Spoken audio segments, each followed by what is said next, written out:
नमस्कार विद्यार्थी मित्रांनो, वेलकम टू मिशन ऍडमिशन. विद्यार्थी मित्रांनो, जेई सेशन 2 ची एक्झाम खूप जवळ आलेली आहे. बऱ्याच जणांनी जेई सेशन 1 चा उपयोग हा मॉक टेस्ट म्हणून दिलेला होता. त्यावेळेचा डिसिजन एकदम योग्य होता, कारण बोर्डाची परीक्षा होती. 75% चा क्रायटेरिया आपल्याला फुलफिल करायचा होता.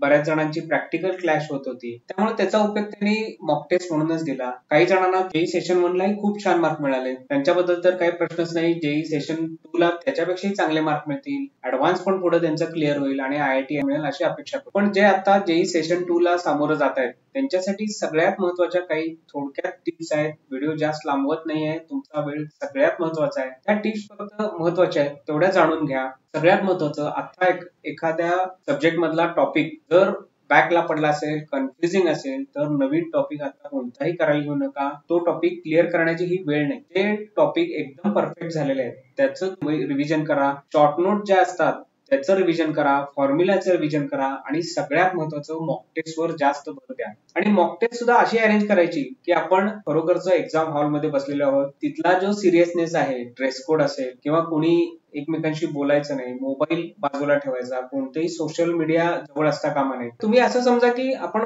एक्झाम हॉल मध्येच बसलोय आणि या पद्धतीनं तुमची शिफ्ट वाईज, जसं सकाळची शिफ्ट आणि दुपारची शिफ्ट, अशा दोन्ही शिफ्ट मध्ये तुम्ही मॉक टेस्ट द्या.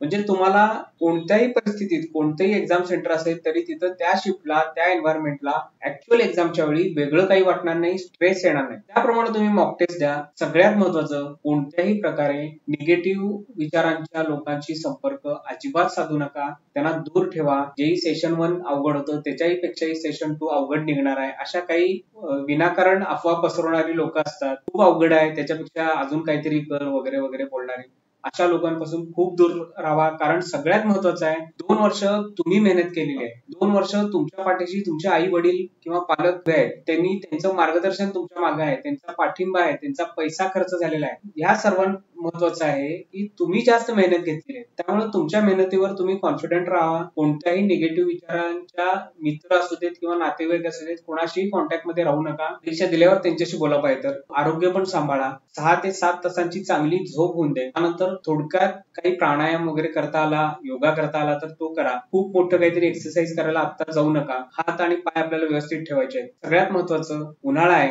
प्रचंड उन्हाळा आहे, काही जिल्ह्यांमध्ये तर टेम्परेचर खूप पुढे गेलेलं आहे. अशा वेळी कोल्ड्रिंक पिण्याची इच्छा होती, कोणत्याही परिस्थितीत यावेळी ते टाळा. कारण या कोल्ड्रिंक मध्ये शुगर कंटेंट खूप असतं, आपल्याला झोप येते, आळस येतो. त्यामुळं कोणत्याही परिस्थितीत कोल्ड्रिंक्स पिऊ नका. बाहेरचे पदार्थ पण आता खाऊ नका, कारण इन्फेक्शन वगैरे होण्याची दाट शक्यता असते. आपल्याला माहित नसतं काय, आणि 2 वर्षाच्या मेहनतीवर फालतू कारणामुळे आपण जर ते देऊ शकलो नाही तर ते योग्य नाही. परीक्षानंतर आपण ते एन्जॉयमेंट करू शकतो. या काही गोष्टी तुम्ही सांभाळा. जेई सेशन 2 ला सामोरं जाताना त्या सेशन 1 मध्ये तुम्ही त्या काळजी घेतलेल्या होत्या, म्हणजे हॉल तिकीटच्या संदर्भात किंवा ड्रेस कोडच्या संदर्भात, त्या परिपूर्णपणे जेई 2 ला पण करा. पुन्हा ते रिपीट करत वेळ घालवत नाही. आणि येणाऱ्या सर्व परीक्षांमध्ये तुम्हाला चांगलं यश मिळो. ध्येय चांगलं ठेवा, पॉझिटिव्ह राहा, मोटिवेट राहा आणि जेई सेशन 2 ला चांगलं सामोरे जाऊन IIT, NIT इथं आपला प्रवेश नक्की होईल, अशी मी मिशन ऍडमिशन कडून शुभेच्छा देतो. येणाऱ्या सर्व परीक्षांसाठी मिशन ऍडमिशन कडून ऑल दी बेस्ट. थँक्यू.